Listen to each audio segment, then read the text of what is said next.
Dexter était un tueur en série qui a passé toute sa vie à cacher ce sombre secret à tout le monde. Amis, famille et collègues. Pourtant, au cours des 8 saisons de la série, 15 personnes ont découvert la vérité sur la double vie meurtrière de Dexter.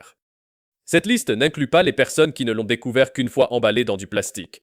La première personne sur cette liste était bien sûr Harry Morgan, car c'est lui qui a fait de Dexter un tueur en série. Le père adoptif de Dexter était un détective chevronné de la brigade criminelle de Miami et fut le premier à reconnaître les tendances sombres de Dexter.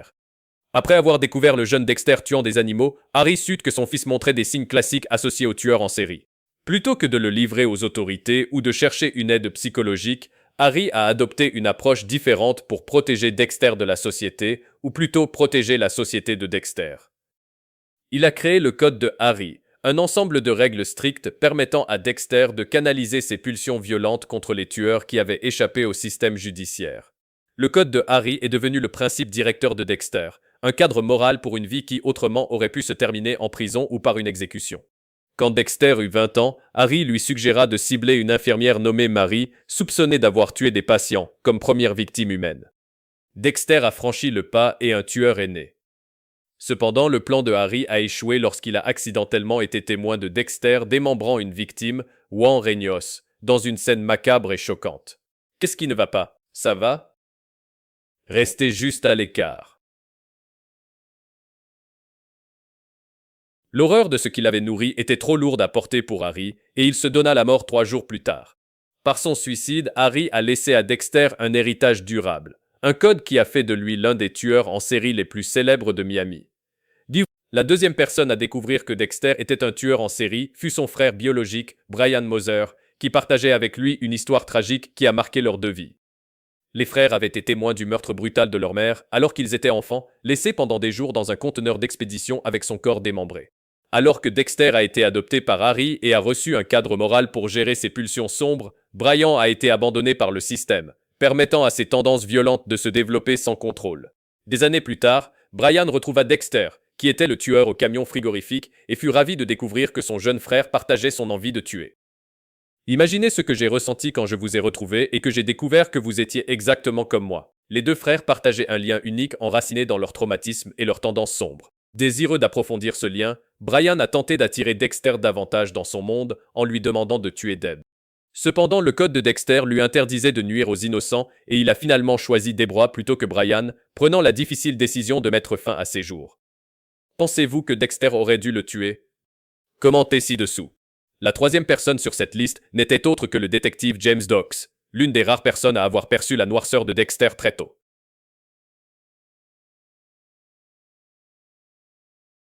Et un jour, je vais découvrir ce que c'est.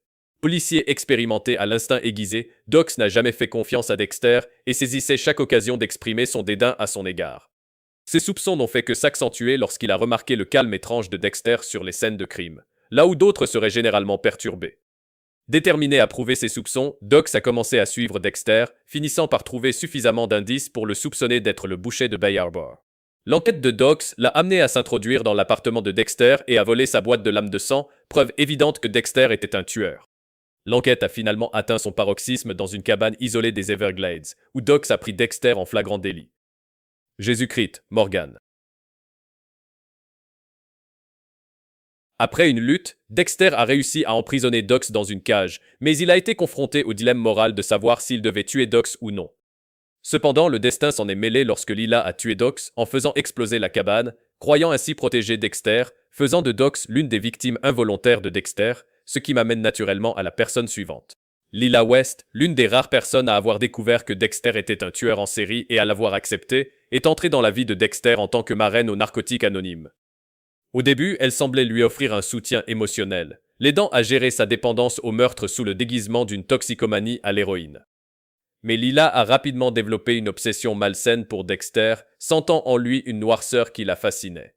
Leur relation devint intime et ils devinrent amants, bien que Dexter y ait finalement mis fin après avoir réalisé son instabilité. La fixation de Lila sur Dexter ne fit que s'intensifier après leur rupture, la menant à découvrir davantage sur son côté violent.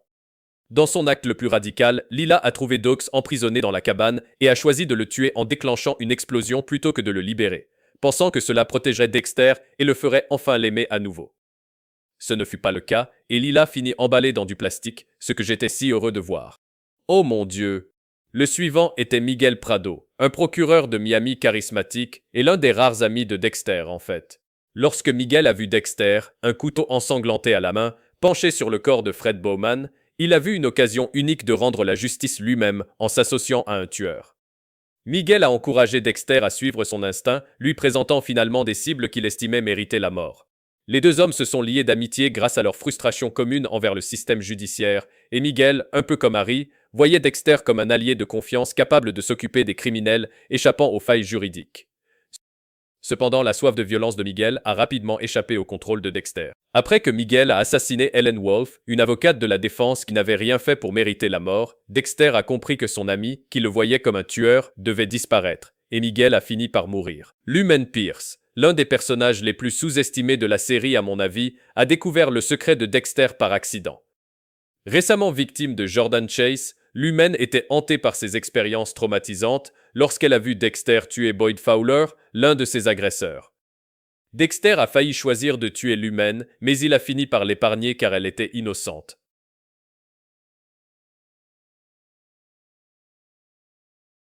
Bien qu'elle ait d'abord craint Dexter, elle a fini par lui faire confiance, le reconnaissant comme quelqu'un qui pourrait l'aider à se venger des hommes qui l'avaient blessé.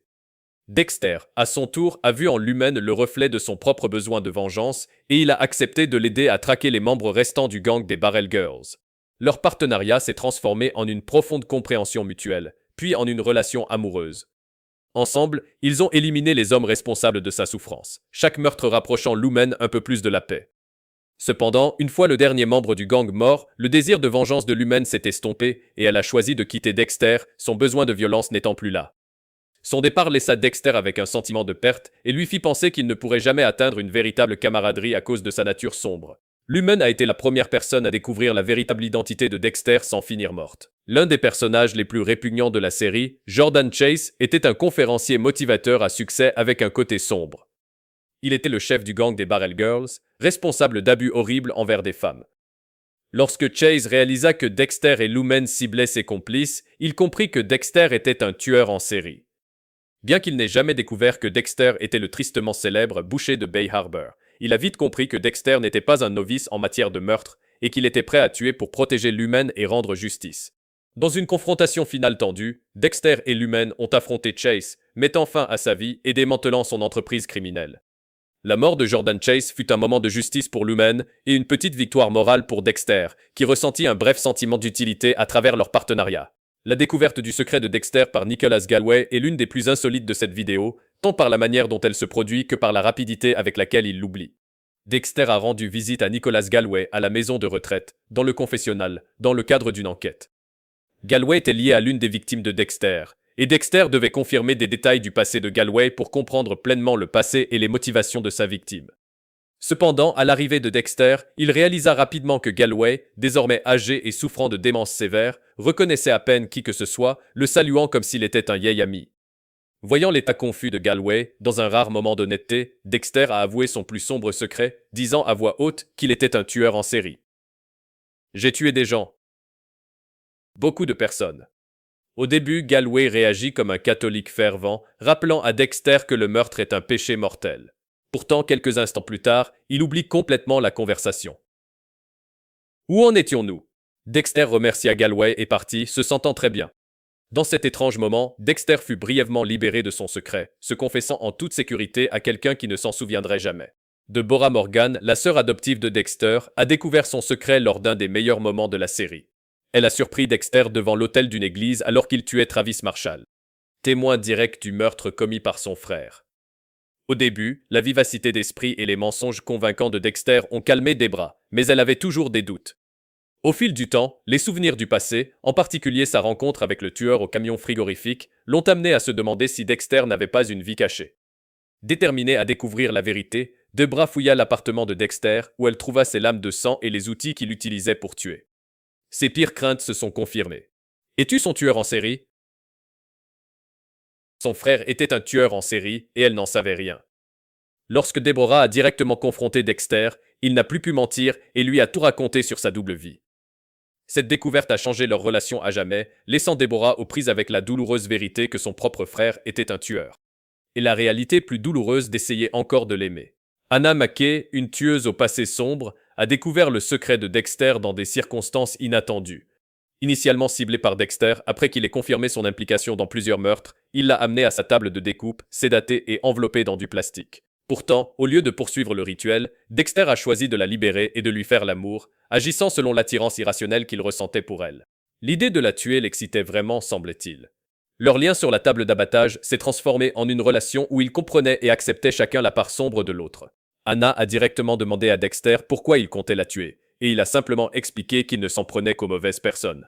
Pourquoi? C'est ce que je fais. Cette réponse a aidé Anna à comprendre la double vie de Dexter, et elle l'a acceptée complètement, sans être dérangée par son besoin de tuer. La rare fois où Dexter a été vraiment accepté pour ce qu'il est. Isaac Serco, un puissant chef de la mafia, a découvert le secret de Dexter alors qu'il cherchait à se venger. Il a commencé son enquête après avoir retracé le dernier signal du bracelet de Kaja Soraka jusqu'au bateau de Dexter, un indice crucial reliant Dexter à la mort de Victor Baskov, l'amant d'Isaac. Poussé par un désir de vengeance, Isaac a affronté Dexter, le forçant à admettre que Victor n'était pas sa première victime. Par une observation attentive, Isaac déduisit que Dexter était un tueur méthodique, comprenant les schémas et les motivations qui le guidaient. Alors qu'il cherchait à venger la mort de Victor, Isaac a également reconnu les compétences de Dexter. « Mon Dieu, vous n'auriez pas pu mieux décrire cela si vous y aviez été vous-même. » Même en s'alliant avec lui lorsqu'il était menacé par sa propre organisation. C'était l'une des amitiés les plus étranges que Dexter ait eues.